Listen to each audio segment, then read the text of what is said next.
Já estão aqui conosco, né, os nossos amigos, o Márcio e o Arnaldo. Sejam bem-vindos, Márcio e Arnaldo.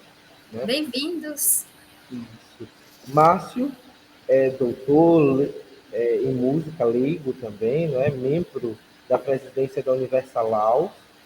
Nós sempre, quem acompanha Márcio, Márcio está sempre postando também um pouco sobre ele, Euri e Zé Sérgio, que fazem parte do Universalau.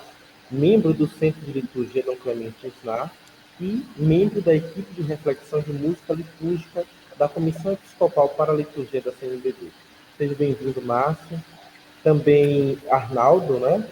Doutor, mestre e bacharel em teologia pela PUC de Paraná, especialista em liturgia e música ritual, estudou piano, leitura e estruturação musical no Conservatório de MPB de Curitiba.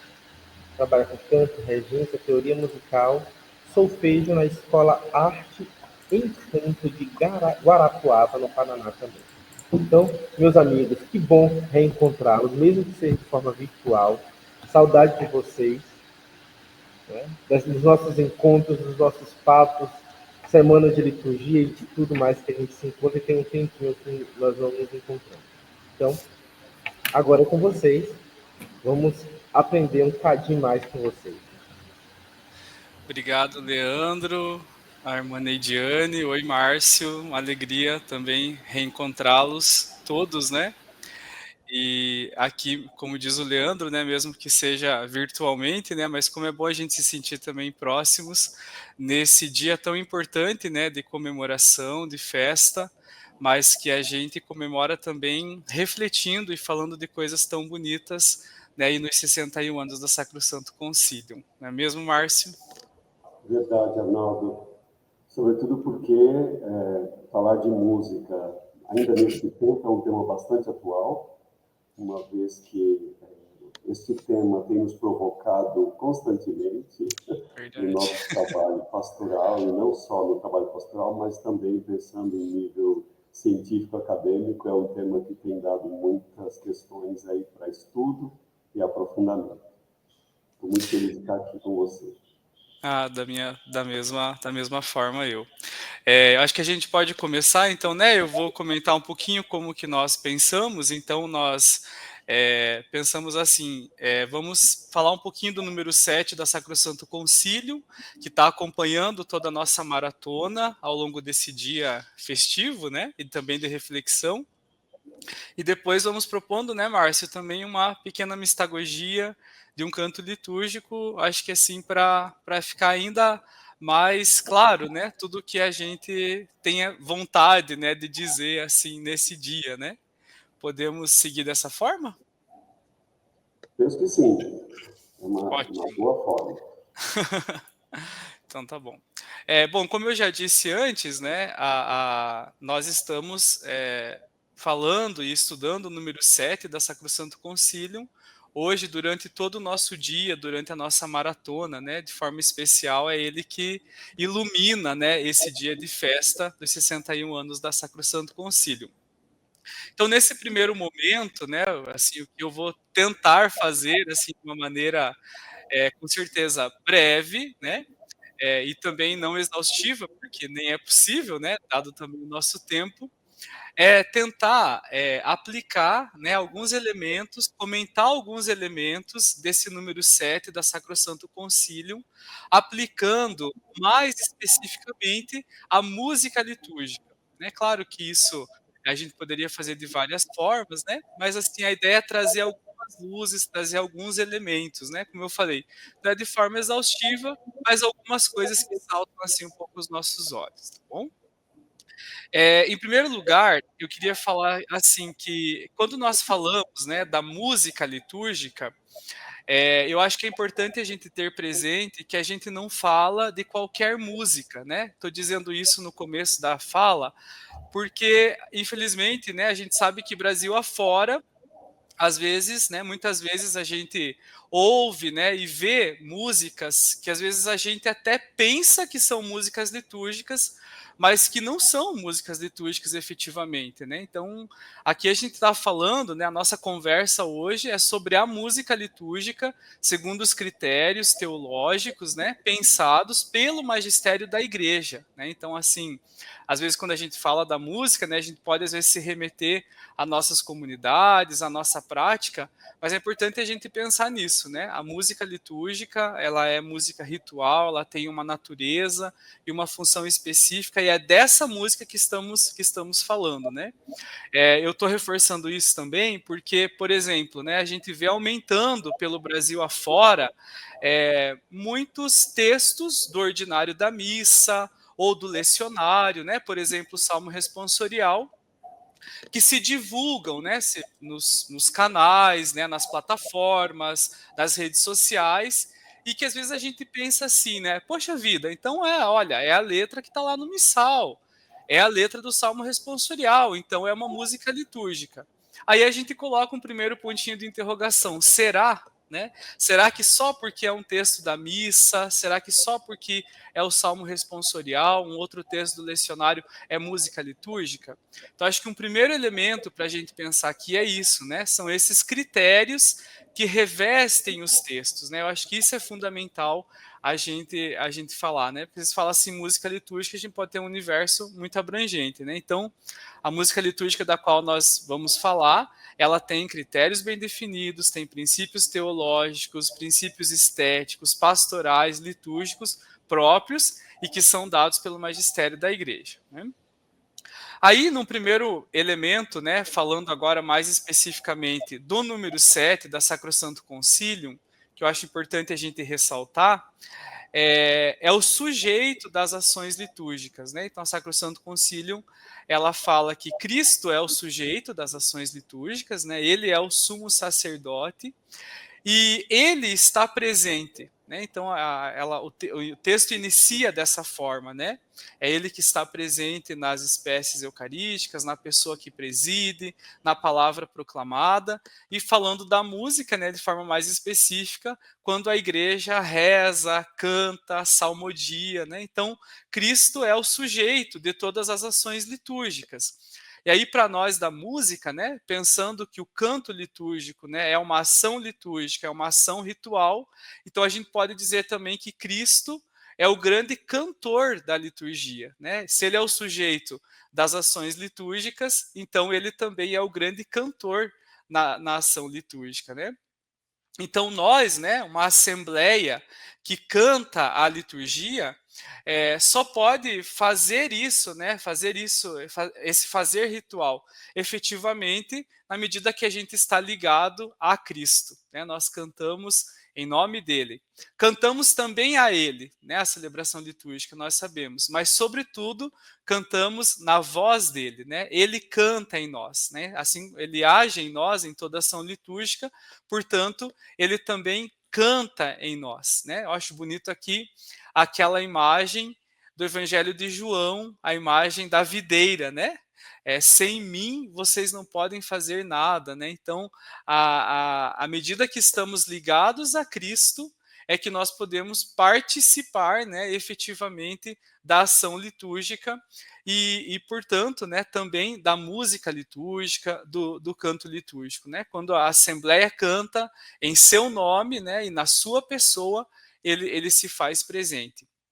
Aí acho que uma coisa legal da gente pensar também a respeito disso, né, é que o texto da Sacrosanto Concilium 7, ele diz assim, que Cristo associa a si a sua igreja, né? Ou seja, não é um mérito nosso, né?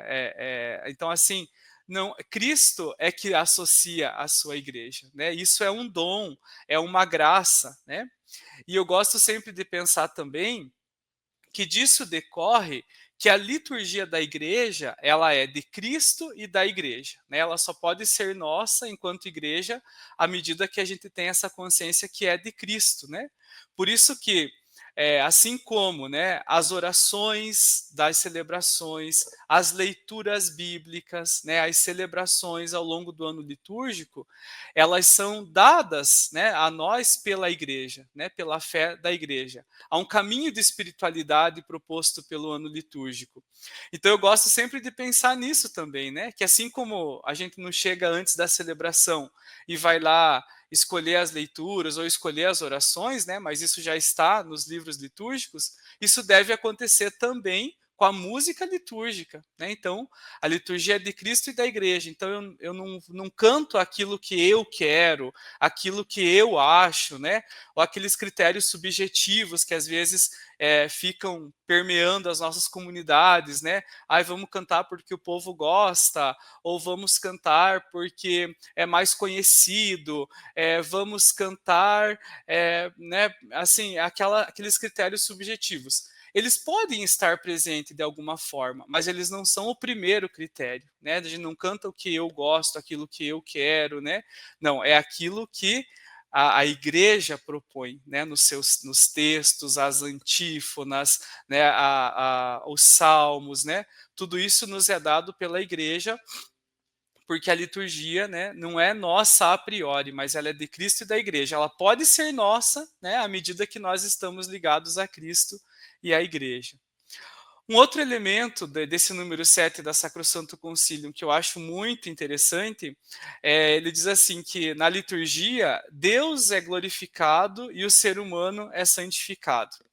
E aí eu acho que é muito muito lindo, né, aquele prefácio do Tempo Comum, né, acho que é o prefácio 4 do Tempo Comum, que ele diz assim, né, ainda que os nossos louvores não vos sejam necessários, né, então a gente reconhece que os nossos louvores não são necessários a Deus, né, diz assim que vós nos concedeis o dom de vos louvar, né, então glorificar a Deus, louvar a Deus, né, é um dom que Ele mesmo dá para nós, né.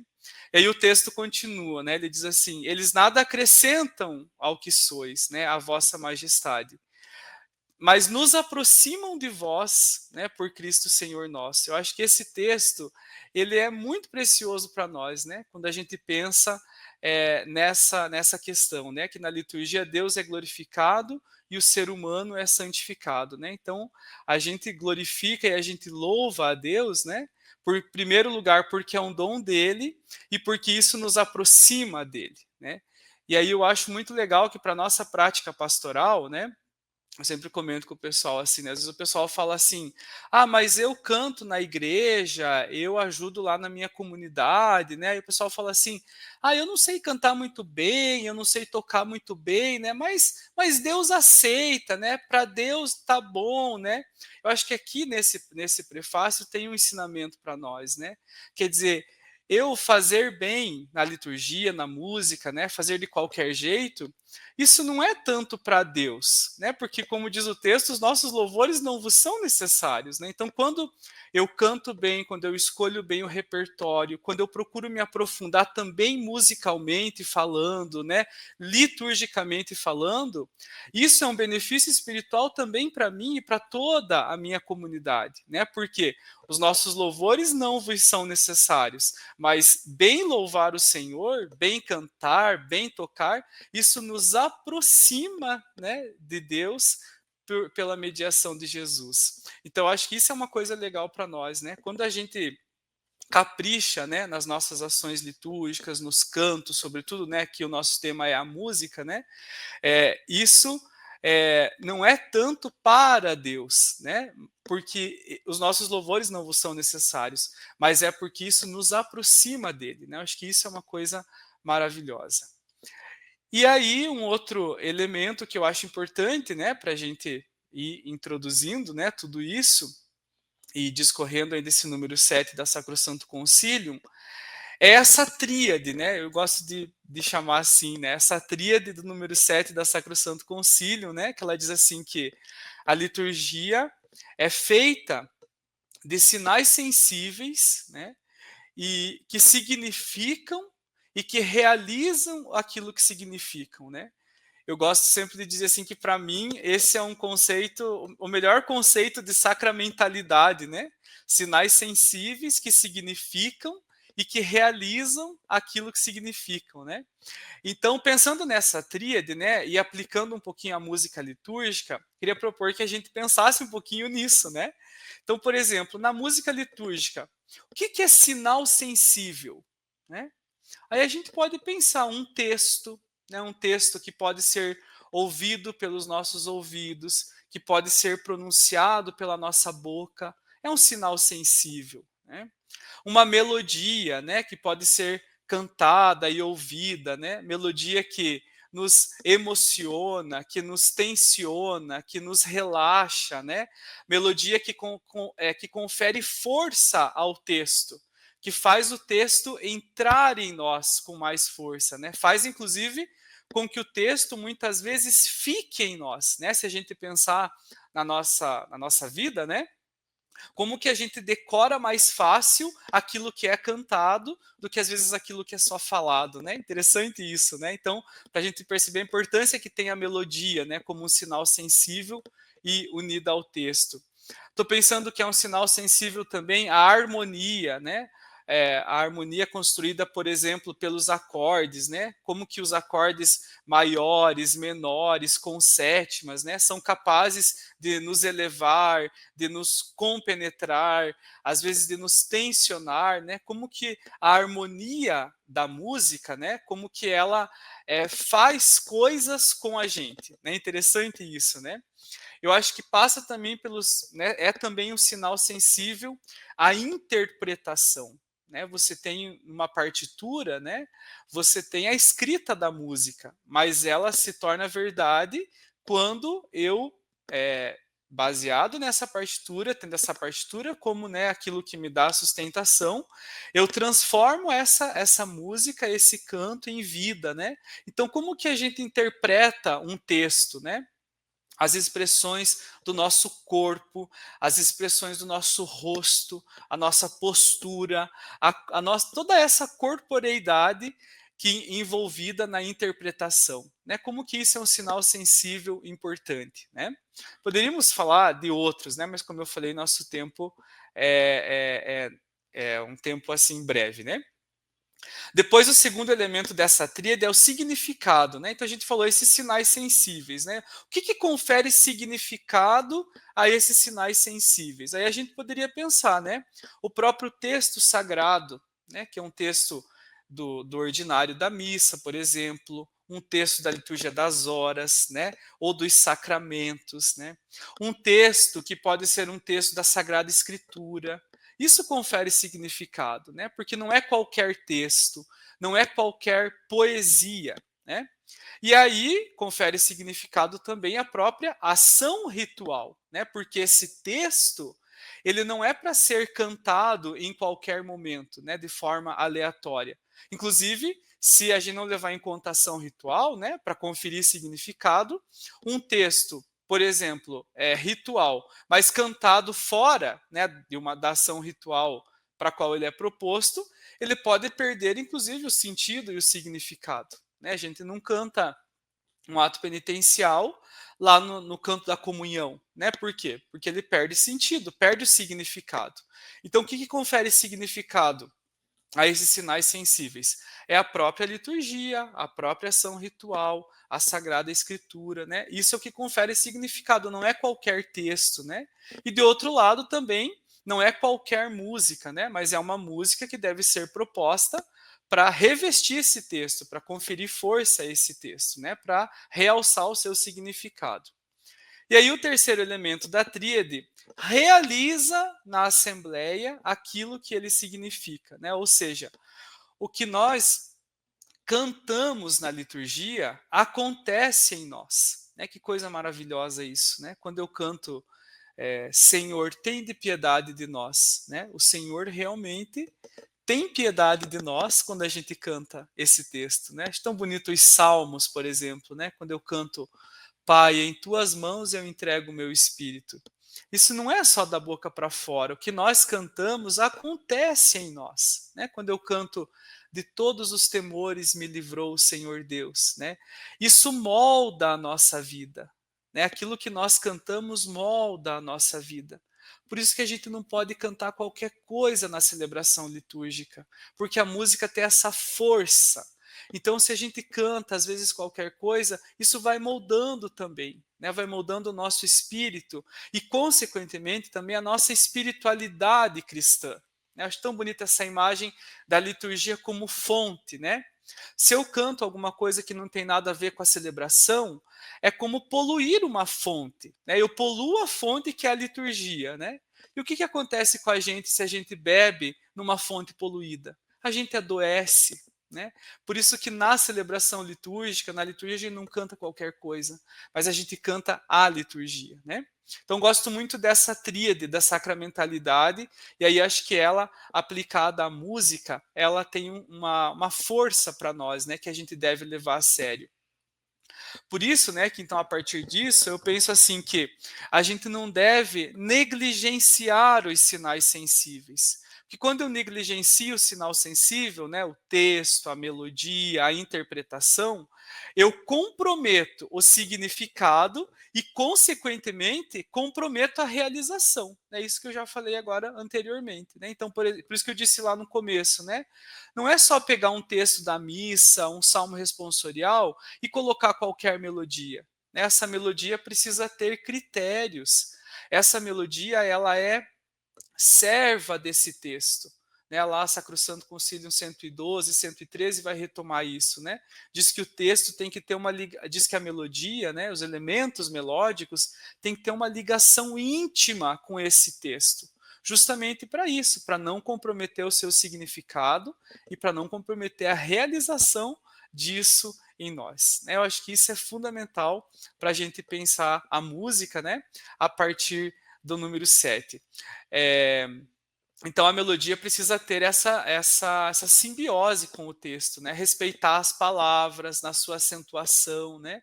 Como a gente vê às vezes por aí, né? Melodias que estrangulam a palavra, né? Que tiram a sílaba tônica do lugar, né? Que não respeitam a pronúncia adequada da palavra dentro da nossa língua, né? Que coisa interessante. Isso precisa ser um radar para nós, porque a música litúrgica não é qualquer música, né?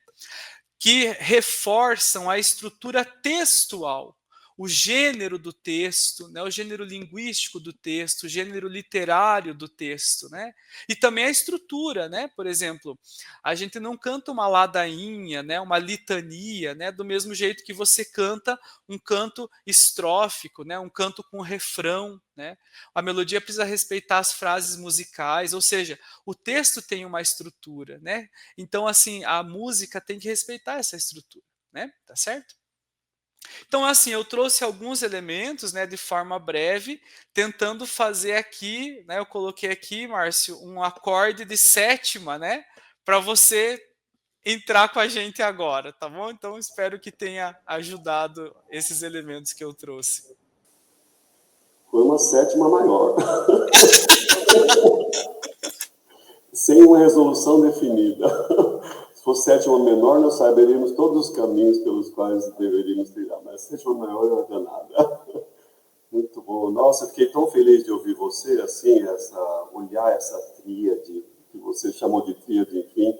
Nunca tinha pensado desse jeito, a gente sabe quase decora esse número 7, mas no fim das contas acaba não percebendo essas nuances que aparecem, mas fiquei muito contente de ouvir dessa maneira, obviamente, né? Isso torna original aquilo que a gente pode trazer nessa tarde. Bom, coube-me nessa nossa conversa aí falar um pouco a respeito da mistagogia, até tendendo a fazer eu penso que a mistagogia é uma coisa que se faz com os corpos muito presentes, né, com a presença das pessoas, mas algumas pistas, pelo menos para que a gente possa caminhar nessa direção que o Arnaldo tão bem apontou a respeito do que é. O que é este canto que nós cantamos na liturgia? Né? Quais são os elementos que o compõem? Quais são os critérios que o embasam? Então, tudo isso, acho que é uma grande alegria poder fazer essa continuidade nessa introdução que o Arnaldo fez. Só uma dúvida que me ocorre, para eu partilhar o meu slide, eu posso fazê-lo a partir daqui mesmo. É isso, Arnaldo? Isso, eu acredito que sim. Eu vou só pedir um help ali para o nosso apoio, mas eu acho que é isso mesmo. Ok, eu vou tentando aqui, a gente que acontece é que, para a gente pensar na mistagogia, a gente tem que entender que isso é uma forma que vai se configurando na igreja lá atrás, aí pelos primeiros séculos, entre os séculos IV e V, sobretudo, aparecem muitos escritos que vão falando a respeito do método mistagógico. Muito recentemente, no final do século XX, um teólogo italiano se debruçou a respeito desse método, olhando 5 desses escritores daquele tempo, e traçou um perfil a respeito de como fazer para interpretar a característica dessa forma de conduzir as pessoas para a liturgia. Vamos lá.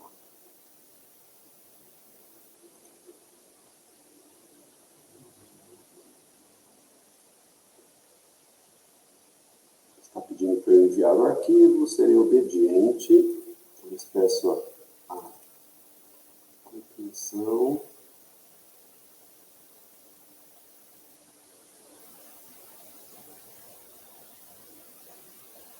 Ok, este não é exatamente isso, mas ainda está subindo o texto, mas tranquilo, vou falando a partir daqui mesmo. O canto litúrgico é algo ativo dentro da ação litúrgica. Ele é algo que pertence ao domínio do nosso corpo e, portanto, a gente vai interpretá-lo a partir daquilo que nós temos como elemento significativo dentro das celebrações litúrgicas.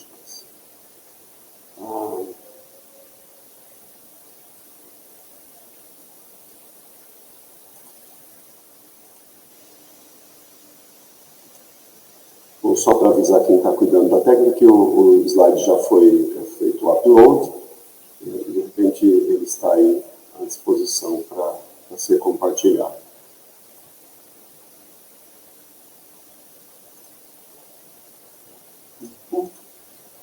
Não precisa, porque já consegui. Maravilha.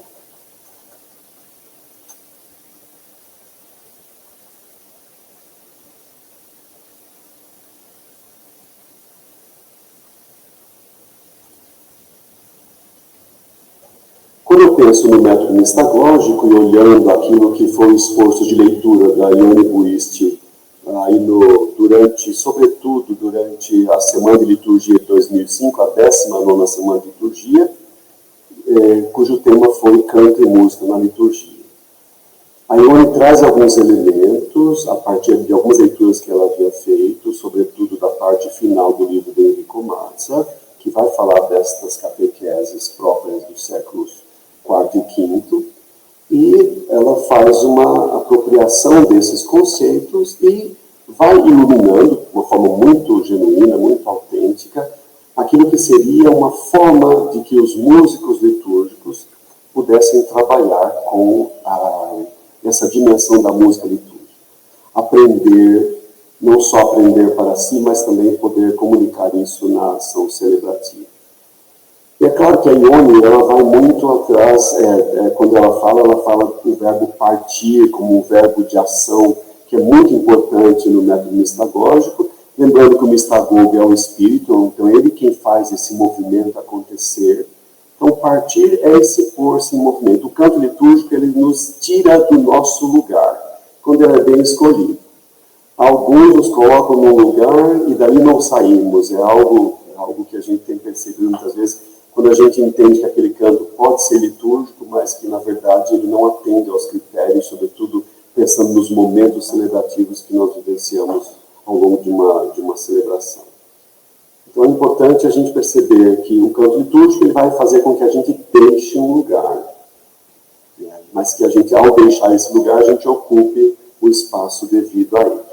Então, podemos seguir adiante.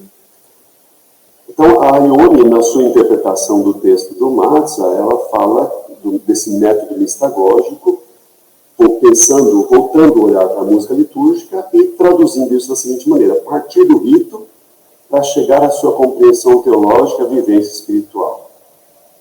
Partir do canto e da música, aprofundando sua função ministerial na ação litúrgica, levando em conta a participação ativa e frutuosa da Assembleia na celebração e depois dela. Porque a impressão que se dá é que muitas coisas acontecem durante a celebração e parece que aquilo que deveria acontecer em termos de transformação acaba não acontecendo. Então, não serve como um alimento, é algo que fica... Quando a gente escolhe mal o canto litúrgico, ele fica muito circunstanciado àquele momento e parece que aquele não cria ressonâncias na nossa vida. Muitas vezes tem essa impressão, em algumas celebrações que a gente participa, que o canto litúrgico, as pessoas elas se emocionam, elas choram, elas fazem movimentos de corpos, mas são movimentos que param ali. Eles não têm uma ressonância concreta na sua atividade pastoral, na sua vida como pessoa e assim por diante. E também, o método mistagógico vai falar de partir da experiência do mistério pascal de Cristo, vivida enquanto se canta, toca, celebra, ou seja, todos são agentes que fazem a liturgia acontecer. E adentrar o conteúdo teológico, litúrgico e espiritual de cada exemplo musical. A palavra exemplo, de fato, não é boa, né? Porque nós não usamos exemplos musicais na liturgia, mas é simplesmente falando a respeito do que pode acontecer, fazendo um bom uso dessa ação ritual muito específica. E aí, textualmente falando, o livro Mistagogia e Música, que a Ione escreveu em parceria com o Joaquim Fonseca, então ela vai falar de uma descrição ou de uma análise ritual do canto, vai falar de um aprofundamento teológico. Esse aprofundamento está ligado à salvação que o canto expressa, e é claro que não é somente essa salvação que ele expressa por si só, mas essa salvação que tem um embasamento, tem uma raiz na Sagrada Escritura. E a partir daí, então, a atitude espiritual que a gente assume a partir daquilo que a ação ritual propõe e requer. Então, isso é uma citação do livro que foi escrito em 2008, Música, Ritual e Mistagogia. E aí a gente entra propriamente nessa interpretação que a Ione faz, que depois redunda no meu trabalho de mestrado, onde fiz um foco a respeito da metodologia dos agentes de música litúrgica, que eles pudessem, então, estudar a música litúrgica a partir de uma metodologia concreta, pensando num caminho mistagógico que poderia ser visto à luz daquilo que a Ione havia proposto e à luz de algumas coisas que nós propusemos também naquela ocasião. Praticamente o livro e a minha dissertação, eles são contemporâneos, ambos acontecem no mesmo tempo. O livro ele é um pouquinho, digamos, ele acontece durante a construção do meu trabalho, mas como o meu mestrado aconteceu depois da Semana de Liturgia de 2005, obviamente que esses elementos foram recolhidos e juntados dessa maneira. Então, o primeiro passo, e aí sim entra um pouco naquilo que o Arnaldo trazia para nós, né, é falar dessa ação ritual, descrever a ação ritual. E não somente uma descrição pura e simples, porque isso os documentos todos fazem, né? Mas dialogar com os sinais sensíveis da música litúrgica, a música ritual, aquilo que ele bem sinalizou antes, né? Os sinais sensíveis, eles são o texto em si, com a sua riqueza, vamos depois observar um exemplo aqui que eu trouxe para vocês. O texto é um sinal sensível. A forma como ele é escrito, o seu começo, meio e fim, como ele nos conduz para dentro dele, para onde ele aponta, qual é o futuro, qual é o passado, qual é o presente que o texto constitui. Isso sim, um sinal sensível muito importante. Aliás, o texto ele tem a primazia no canto, na música ritual, portanto, ele é um grande sinal sensível que nos coloca, digamos, de portas abertas para adentrar ao mistério que nós vamos cantar. Depois, nós temos, além do texto, dentro do próprio texto, e aí a gente pode se aprofundar um pouquinho mais, a gente vai encontrar palavras essenciais, palavras-chave. A gente encontra palavras que conduzem o texto, palavras que criam argumentos. Vamos pensar nos verbos, por exemplo. Num texto litúrgico, um verbo no pretérito, ele tem um outro significado. Se ele está no modo indicativo, uma forma de perceber. Se ele está no modo subjuntivo, outra forma. Se ele está no imperativo, outra forma de interpretar. Ou seja, o próprio verbo, com as suas modulações dentro do texto, vai me ajudando a interpretar os vários tempos que o texto vai trazendo para mim, mas não só isso, vai me conectando com uma forma de entender se aquilo é a realidade, se aquilo é a possibilidade, se aquilo está no futuro, se aquilo está chamando a atenção para algo que está presente na salvação que é expressa no texto. Depois a gente tem um elemento muito sonoro do texto, né, que são as rimas. As rimas podem servir como um sinal sensível, porque elas vão pontuando questões textuais, isso, e depois a música ela pode até ajudar essas rimas a terem um sabor diferente, e a gente vai, a partir daquela forma de entoar, percebendo como é importante essas conexões que a música cria. E dessa maneira, vai nos conectando com personagens, com paisagens específicas, com realidades, vai nos conectando com nossas sensações, nossas emoções, e é claro que é emocional também. A gente vai se deixando levar por esse elemento que a gente vai falar daqui a pouco, como que isso vai se dando. A Arnaldo chamava a atenção da questão rítmica, né, melódico-rítmica. Também é um sinal sensível significativo, porque a melodia ela conduz a nossa adesão ao texto.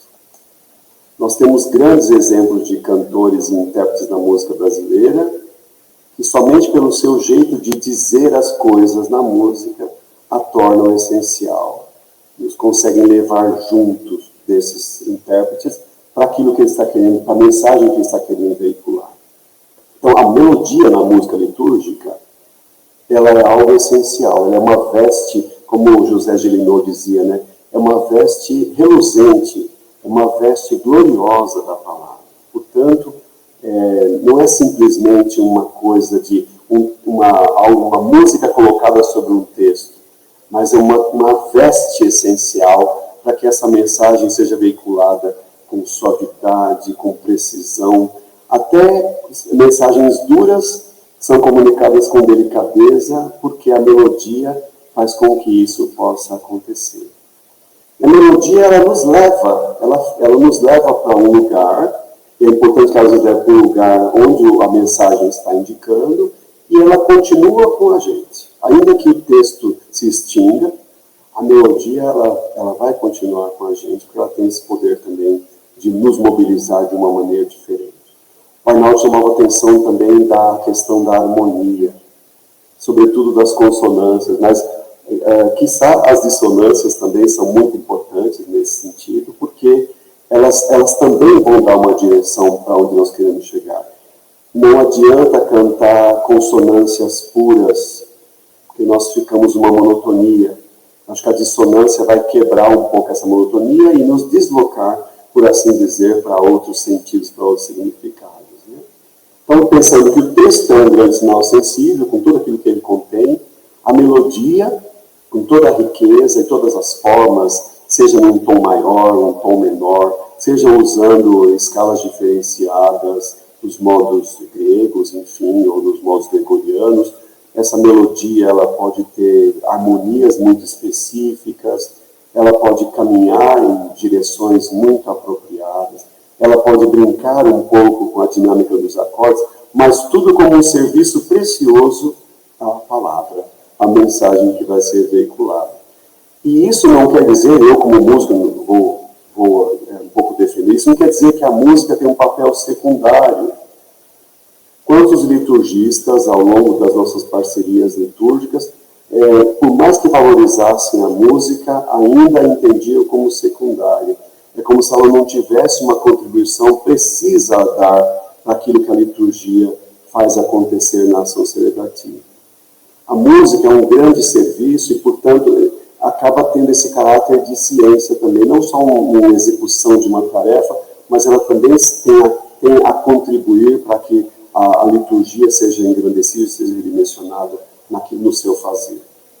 E o terceiro sinal, já que eu falei tanto sinal sensível, tem um outro sinal sensível ainda, que é o lugar onde essa música está.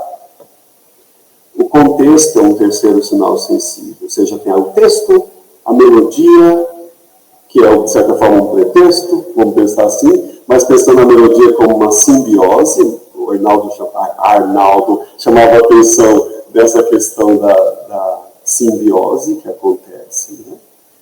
É esse encontro entre palavra e música, entre texto e melodia, que faz com que ela seja interpretada de uma única maneira. E aí, como eu falei, nós temos exemplos riquíssimos na nossa canção brasileira, que faz com que é imperdoável você excluir a palavra da melodia e vice-versa. Elas acontecem, elas se comunicam de forma simbiótica. E o contexto, é muito interessante falar do lugar que a melodia, o canto ocupa dentro da ação celebrativa. Esse contexto também vai falar a respeito de que música, de que ritmo, o que vai acontecer naquele momento, o que está por trás, num canto de oferendas, que a gente vai cobrir todo aquele momento ritual. O que está acontecendo por baixo, entre aspas, daquele canto? É interessante interpretar isso para que a gente possa cantar bem e oferecer e servir melhor à comunidade que está ali reunida, para que ela possa interpretar também o ser daquela ação ritual, que é muito significativo. Eu vou seguir aqui com o nosso... Então, aqui nós temos essa engrenagem, olha só. Ficou meio esquisita a palavra contexto, mas temos a engrenagem aí acontecendo, em que o texto ele é um tamanho maior, porque o texto tem uma primazia, a melodia fazendo o casamento dessa engrenagem e o contexto, que vai acontecendo, obviamente, nesse momento celebrativo, nessa ação ritual. No passo 2, então, nós temos o aprofundamento desse evento salvífico que a ação ritual celebra. Então, a ação ritual, uma abertura de celebração tem uma expressão ritual. E isso tem uma expressão bíblica também. A gente vai atrás, toda a música litúrgica, toda música ritual expressa a salvação que vem de Deus. Então é importante a gente dar conta disso, de aprofundar esse evento salvífico, que aquele tempo específico da igreja, que aquela festa, nós estamos no Advento agora, inclusive o exemplo que eu trouxe é do tempo do Advento, qual é o evento salvífico que esse canto, para o qual esse canto aponta, e qual é a raiz bíblica que vai desabrochando a partir dessa experiência. E aí a gente tem uma apropriação dessa forma de Santo Agostinho pensar, né, a questão do canto inteligente, né? Quando a gente toma consciência do sentido teológico dessa ação ritual e a ressonância dessa música sobre nós, enquanto nós cantamos, enquanto nós tocamos, a gente vai entendendo a inteligência da música litúrgica dentro dessa ação ritual específica.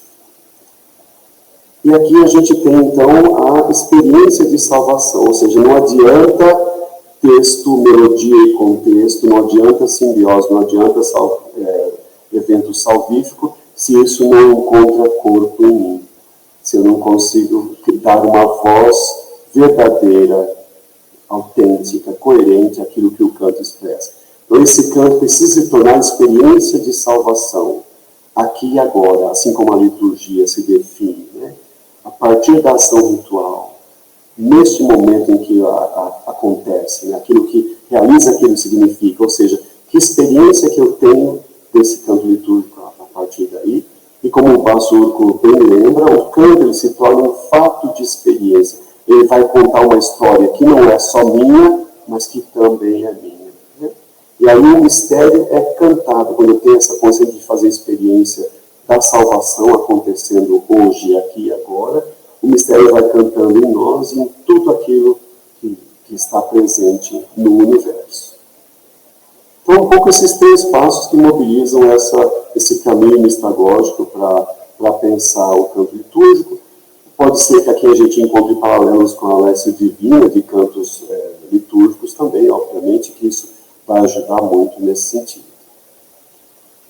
Eu trouxe como exemplo este canto do tempo do Advento, Ouve-se na Terra um Grito, que é um canto bem conhecido, de autoria do José Raimundo Galvão.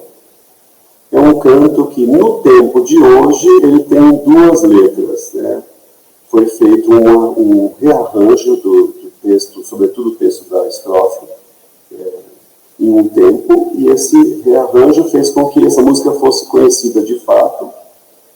E depois a gente descobriu, que isso acontece também no processo da música liturgia, a gente descobriu o texto original, que a gente vai mostrar para vocês agora, que é um texto que tem uma grande riqueza, obviamente, e vai então, vamos olhar aquilo que é próprio de ser olhado na questão do caminho mistagógico, a partir dos passos que nós ilustramos. Então veja, se a gente olhar, fizer o caminho dos verbos nesse texto, olha só, ouve-se na terra um grito. Se a gente for para a melodia, a gente vai criar um antecedente aí, mas não é o caso, a gente só coloquei isso aí porque já estava no meu texto, né? Do povo um grande clamor. Senhor, abre os céus, que as nuvens chovam o Salvador. É um texto, por mais curto que ele seja, carregado de movimento. A gente enxerga o movimento nele. E aí, depois, tem as menções bíblicas, então a gente vê os verbos, o verbo ouvir, né, o verbo abrir, que eles vão praticamente mobilizar esse tempo do texto. E a melodia depois ajuda a reforçar algumas características presentes nesse texto, porque o ouve-se na terra um grito, ele é feito, para quem conhece um pouco de música, é feito sobre uma quiáltera. A quiáltera é para fazer um ajuste métrico, então se eu for procurar ouve-se na terra um grito, eu estou fazendo um caminho quase como um abalo sísmico, vamos pensar assim, que vai criando essa ideia de algo que vai se explicando, por assim dizer, a partir desse elemento terra. Ouve-se na terra um grito, aí vai subindo. Do povo um grande clamor. E aí, o que acontece nesse momento? Senhor, abre os céus. É onde vem o momento, digamos, o clímax dessa parte da música. A nota mais aguda aparece nesse ponto do texto, né? Abre os céus. E aí aparece o movimento descendente da melodia, que as nuvens chovam o Salvador. Que as nuvens chovam o Salvador. Ou seja, vai ter um movimento descendente. Vamos pensar na imagem da chuva, né? Abre os céus, e aí a gente tem esse movimento descendente. E aí aparecem muitas coisas que vão desabrochando a partir disso. Então, no texto, um só canto, nós cantamos um só canto, a uma só voz. O canto de abertura, ele tem essa intenção de criar comunhão, fazer comunhão. Portanto, não se deixa de fazer comunhão no canto de comunhão, porque já é um pouco tarde, vamos pensar assim, né? Então, o canto de abertura, ele vai criar um corpo, quer dizer, é um só canto de amor e esperança.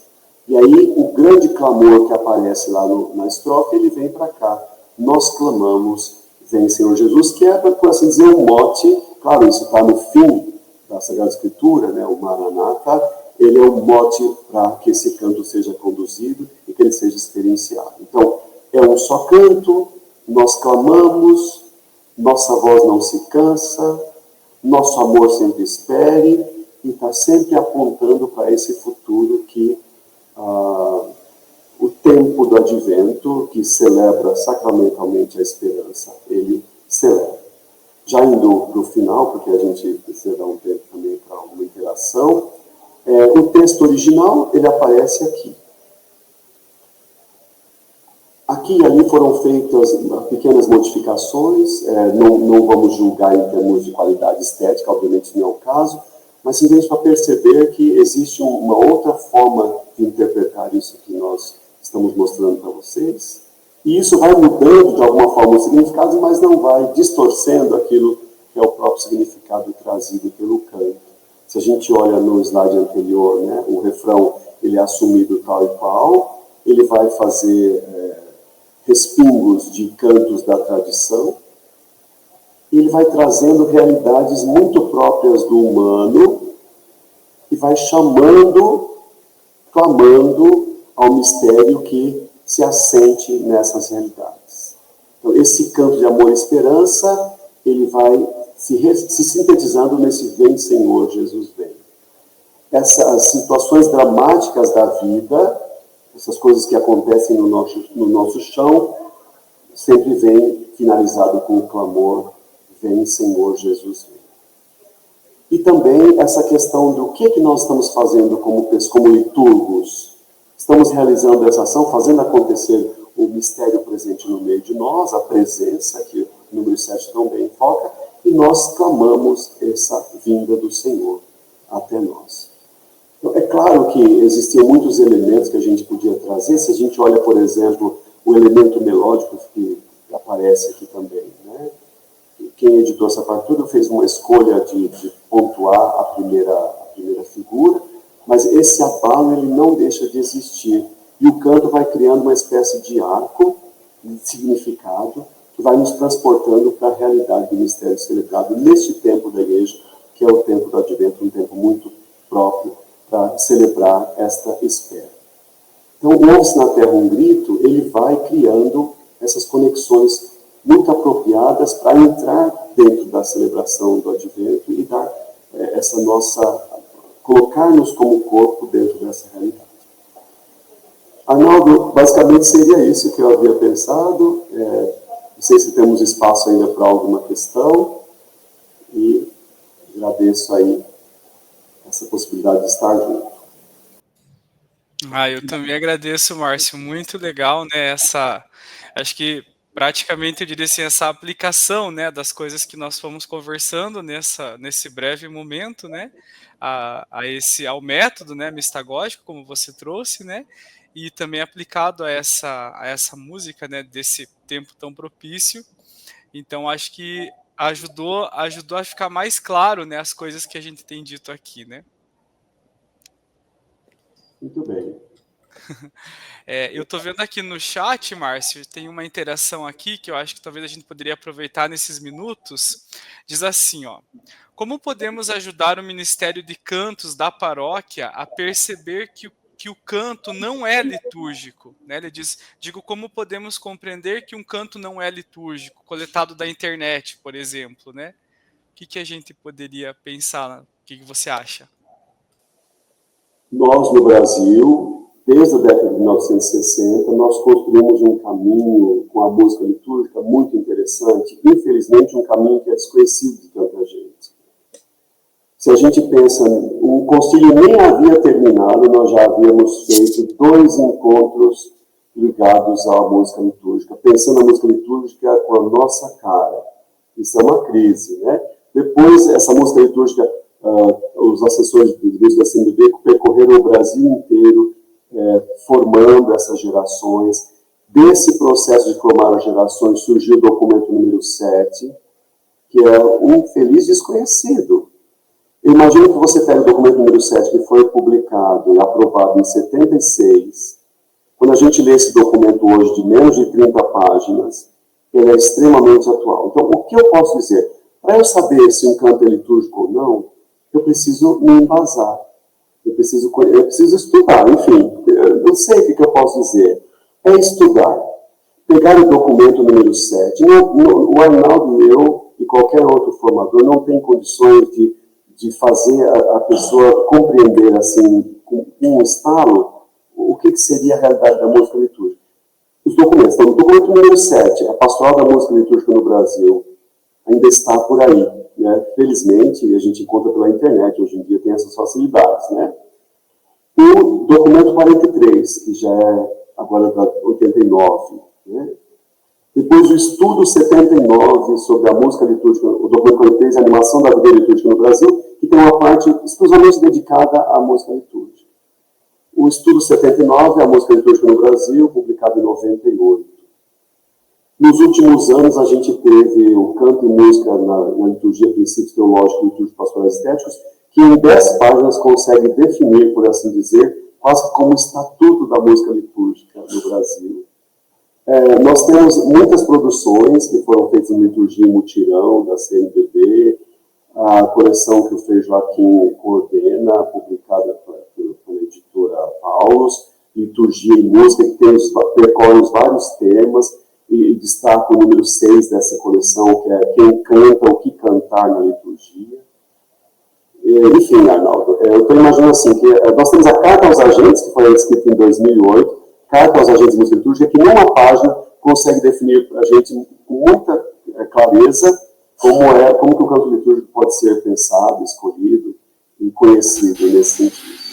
A gente fica a seu critério na hora de pensar um pouco além disso. Eu acho que além, é isso que você diz, Márcio, eu acho importantíssimo, né? É o que eu sempre comento também com as pessoas, é isso, conhecer os critérios, né? Então, o magistério da igreja a respeito da música litúrgica, esses documentos, né, que você citou, que inclusive são bem concretos, eu acho que eles ajudam muito, né, com essas orientações.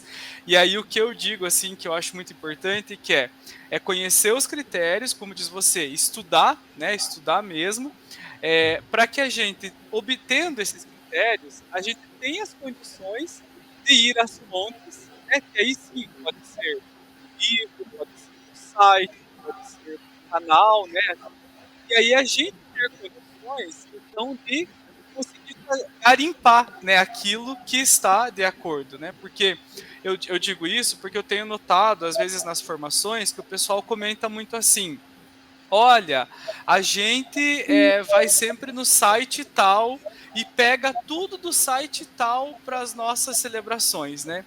Eu sempre falo assim, olha, tem sites inclusive que eu nem conheço, porque são tantos, né, que a gente nem dá conta de conhecer todos, né? Então eu sempre digo isso, eu falo, gente, mais importante, né, do que a gente ter o site tal para pegar todos os cantos é conhecer os critérios, porque conhecendo os critérios a gente pode ir em qualquer lugar que você vai saber, né? Como diz o Evangelho, né? Tirar do tesouro coisas boas, né? Que vão servir para as nossas celebrações. A gente não deve seguir partidos. Nós temos É, ouvido os partidos litúrgicos. Bastavam os partidos políticos, nós temos partidos litúrgicos. Ou seja, a pessoa põe na cabeça que aquilo satisfaz o seu gosto pessoal. Eu não levo em conta que a liturgia não é um lugar de expressão de gostos pessoais, apesar de que você está todo inteiro, a sua inteireza está na liturgia, não tem jeito. Mas a gente precisa entender que a liturgia é o espaço do nós.